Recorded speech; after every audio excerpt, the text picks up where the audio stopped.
哦，说来听听。没人知道那晚究竟发生了什么。大哥哥，我叫陈雪儿，不是你想的那样。你算什么货色？你们来救我呀！阁下是哪个？我请你坐到下。真是。 Halo semuanya, bagaimana nih kabar kalian? Semoga kalian dalam keadaan baik-baik saja, sehat selalu, serta dilancarkan rezekinya ya guys. Amin. Seperti biasa dan tak lain, kita akanlah melanjutkan Tonghua dari Fearless Battle Spirit. Untuk part sebelumnya, kita sudah melihat kalau ada 4 peserta yang akan menuju ke Pavilion Wuyan, di mana mereka akan berkompetisi. Sebelum itu, Tetua Tianyi akanlah mengajak mereka ke tempat gunung musim gugur, mendapati beberapa harta karun di sana. Untuk Jinan secara tidak sengaja bertemu dengan salah satu gadis yang bernama Chen Shu'er sedang berhadapan dengan iblis serigala. Tetapi bagi Jinan sangatlah mudah untuk mengalahkannya. Kalau begitu langsung saja kita masuk ke dalam ceritanya. Sementara itu untuk mereka berdua malah asik santai-santai dengan cara memancing. Di sana Lao Mo menceritakan tentang Pavilion Wuyan yang dia ketahui oleh kakak seniornya. Kalau Pavilion Wuyan ini memiliki rahasia yang begitu sangatlah banyak. Dan juga ada suatu bahaya yang belumlah mereka ketahui tentang Pavilion Wuyan tersebut. Mendengar itu, dia pun meminta kepada Lao Mo untuk menceritakan apa yang sebenarnya terjadi di Pavilion Wuyan. Lantas, Lao Mo pun langsunglah menceritakan ada legenda 100 tahun yang lalu di domain bawah ataupun dunia bawah pernah diselimuti oleh bayang-bayang sekte jahat. Yang dimana pemimpin sekte jahat ini melakukan segala jenis kejahatan untuklah mengambil alih seluruh wilayah dari domain bawah. Dan selama beberapa dekade tidak ada yang bisa melampaui kemampuan dari sekte jahat tersebut. Tetapi ada suatu kejadian pada malam hari 2 bulan di hari yang sama, seiring datangnya bulan merah, maka terlihatlah sebuah menara pagoda yang berada di atas langit. Tetapi sampai kejadian ini saja tidak ada yang tahu apa yang terjadi pada malam hari itu. Tapi mereka semua telah terselamatkan oleh pemimpin dari sekte jahat. Jadi cerita itu memiliki sebuah rahasia yang begitu sangatlah besar. Dan sebagian besar dari mereka bercerita kalau itu berasal dari alam atas untuklah membantu alam bawah dalam menghadapi pemimpin sekte jahat. Dan juga sisa-sisa dari sekte jahat kini menjadi sebuah lautan yang begitu besar. Lalu dia melanjutkan ceritanya kalau 3 tahun kemudian Pavilion 5 Elemen muncul kembali di sini dan menetapkan sebuah aturan. Setiap 3 tahun, 4 klan terbesar dapatlah memilih 16 murid di bawah tingkat bawaan untuklah masuk. Dan jika seseorang memiliki kesempatan untuk mencapai ke lantai 5, maka mereka akanlah diberitahu sebuah rahasia yang begitu penting. Yang dimana rahasia itu akanlah mengguncang seluruh benua. Ditambah juga dia akanlah mendapati kekuatan yang begitu berlimpah. Lantas dia pun langsunglah menghela napas sembari mempertanyakan apakah mancingnya telah mendapati ikan. Sementara itu untuk Jinan dan juga Chen Shu'er, dia berterima kasih kepadanya karena telah menyelamatkan dirinya. Dan Jinan hanya berkata itu hanyalah bantuan kecil saja, jadinya bukan masalah besar. Yang terpenting, bunga Tianjin yang dicari-cari oleh Jinan ternyata berada di sana dan tidak mengalami kerusakan. Lalu tak lama dari itu juga pasukan bala bantuan dari Chen Shu'er telah datang. Kebetulan juga di sana ada kakak seniornya yang bernama Wang Ruolin. Tetapi kesalahpahaman telah terjadi. Padahal sudah dijelaskan oleh Chen Shu'er kalau Jinan ini adalah orang yang menyelamatkan dirinya. Dan Ruolin langsunglah menanyakan kalau Jinan ini berasal dari klan mana.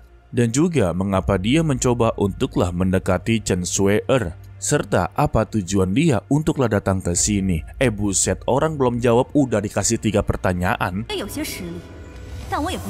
Tetapi Jinan langsunglah menjawab kalau dia sudah tahu ada sosok iblis dalam goa ini. Tetapi dia mengapa membiarkan untuk adik juniornya datang sendirian untuklah memetik bunga. Mungkinkah dia mempunyai masalah atau mempunyai dendam pribadi dengan adiknya sendiri? Mendengar itu juga, beberapa seniornya menjadi begitu sangatlah kesal dengan ucapan dari Chinan. Berani-beraninya dia berbicara omong kosong seperti itu.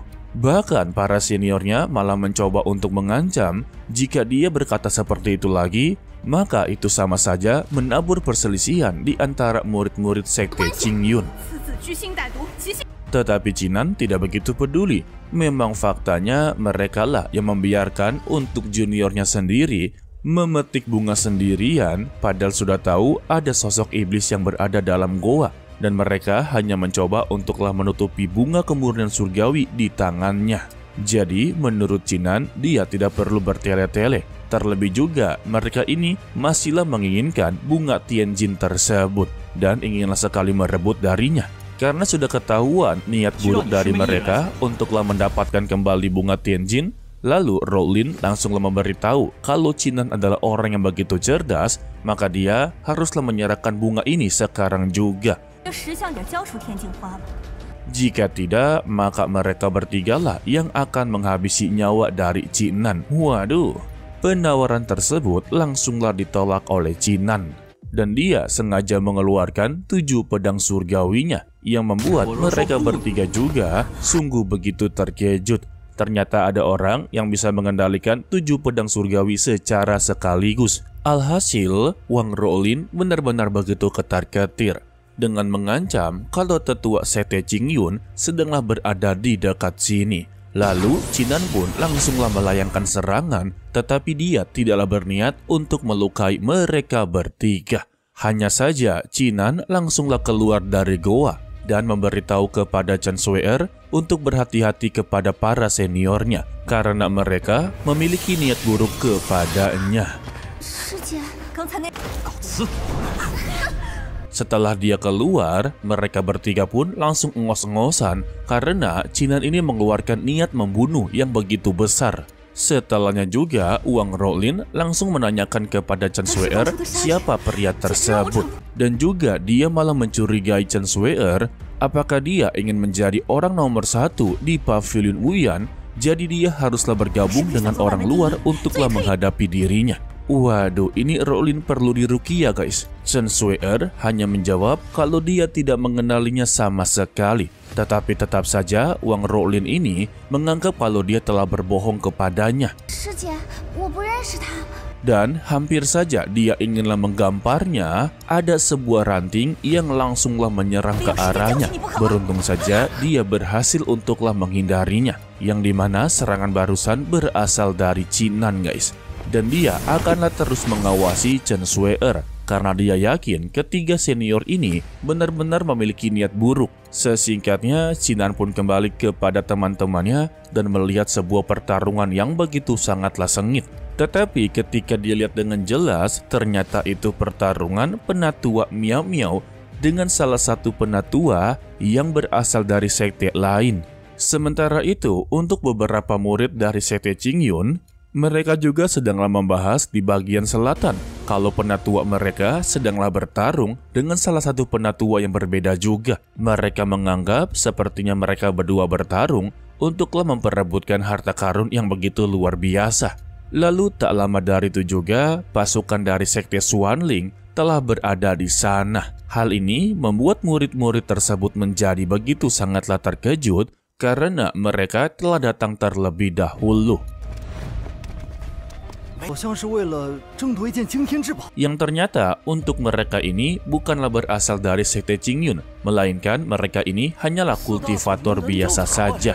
Lao Mo menanyakan kepada tetua Tianyin mengapa orang biasa bisalah berada di sini, padahal tempat ini hanya diperuntukkan oleh 4 sekte terbesar untuk memasuki Pavilion Wuyan.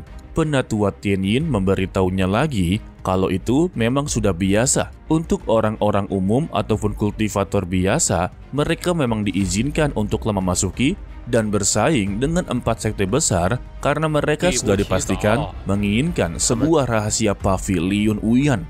Jadi anggapannya di tempat ini mereka bebas untuklah bersaing. Dan juga sudah pastinya mereka tidak akan membiarkan siapapun untuk mengetahui rahasia tersebut terlebih dahulu ya. Sebab jika mereka bisa mendapati rahasia tersebut, bukan hanya mendapati kekuatan yang begitu berlimpah, tetapi rahasia ini juga bisalah dijual dengan harga yang begitu sangatlah fantastis.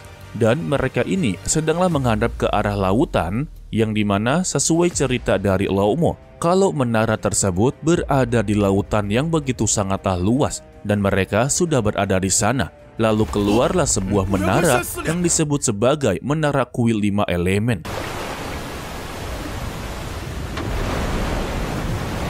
Yang dimana menara tersebut tidak memiliki pondasi sama sekali. Dia benar-benar melayang, wadidaw.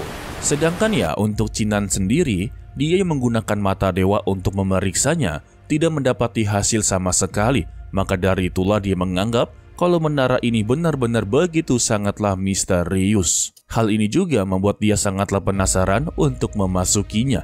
Mungkin saja di dalamnya ada sebuah rahasia yang dapatlah dia ketahui. Dan kita bersambung untuk dilanjutkan part berikutnya hari Sabtu pagi jam-jam seperti ini. Ya, untuk episode ini tidak ada pembahasan dan spoiler untuk part berikutnya. Mereka semua akanlah bersaing untuk mendapatkan ataupun memasuki menara 5 elemen tersebut.